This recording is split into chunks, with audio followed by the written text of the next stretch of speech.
At a certain stage when you're clicking, don't click too much, right? 1, 2, hide a black pearl. The way I do it is to say something like I go, oh, I want to show you, yeah, maybe I shouldn't, maybe see what I'm doing? I'm creating the mystery. Maybe I shouldn't, but you have to do it really fluent. That's why I say I shouldn't. No, I'm just going to show you. Here is a screen one of our customers used, preferably a customer they know or something.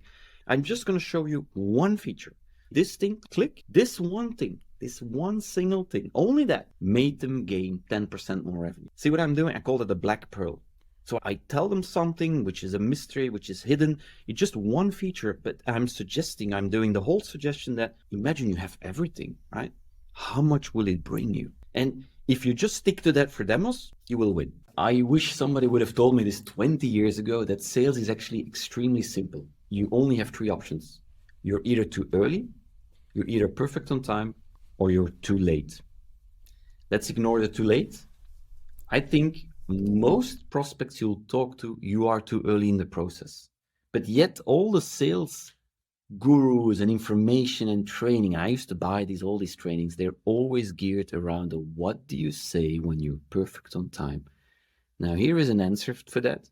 Statistically, if you go out into the world with a good or bad product, a lot of startups with bad products, what we see is that every cold outreach is always around 2% closing ratio. Cold email, cold calling, whatever you do, cold DMing. So that means that if you go out into the world shouting about your product, you will find 2% customers. But for me, that is way too low, right? So if I move my content, my sales, my everything I do to the trust phase, to the too early, I actually have a very different thing, because 1, I can scale it digitally like crazy. I'm in the trust zone. 2, I'm actually always before any competition, because the moment the house starts getting smoke or something's happening, I am the expert. I am the go-to person. I control the flow. And I think that's the big game changer for the next 2-3 years.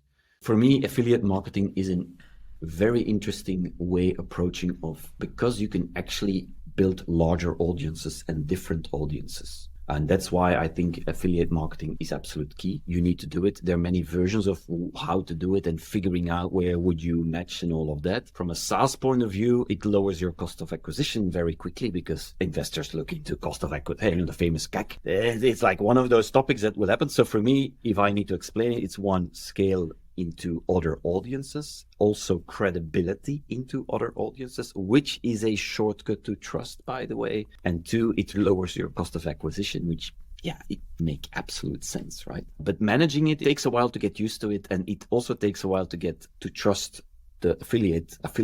In the beginning, you're like, what will they do? And in most cases, I see affiliates being much faster and better in marketing than the original vendors, actually, by the way. I think when you are in the beginning, early days, there is almost no other option than to go in very provocative, the polarizing way, because at the end of the day, you can talk to everybody in a nice way, but only a limited amount of people will actually buy from you. You know, the famous early adopters. It's trying to figure out who are the early adopters. The first 10, for me, still, you got to buy. What that means is you either going to give discount on your time or on your product or features, whatever. The first 10 you got to buy. But if you give something, always ask the logo, the use case in return, because that's the ultimate trust. So the use case is key, and be a bit provocative, be a bit polarizing, be a bit careful with Belgians. They don't like that too much. You got to downplay a bit. But get the use case. Give discount or whatever you do, get the use case. That is the ultimate, right? First one is you got to understand how the problem works. And if we talk about the problem, that's a true why now, is how can we inject the seed of doubt? You actually have 3 main sales techniques. There are like 38 in the world methodologies, but there are like 3 main for SaaS B2B, right? I'm not going to go into B2C. The first one is the famous solution selling. Very quickly, prospect understands their problem, implicitly understands the solution, comes to you, says, that's what I want. How do you fix that? How do you create doubt? If somebody is very sure, you have to make them unsure. You have to create this doubt, this unrest. So what you say is, the problem that you think you have, it's actually way bigger. See what I'm doing? It's way big. It's not your house that's on fire. It's gonna lit the whole street, and off we go, right? I create this moment of, hang on, and then I can inject my whatever solution I have.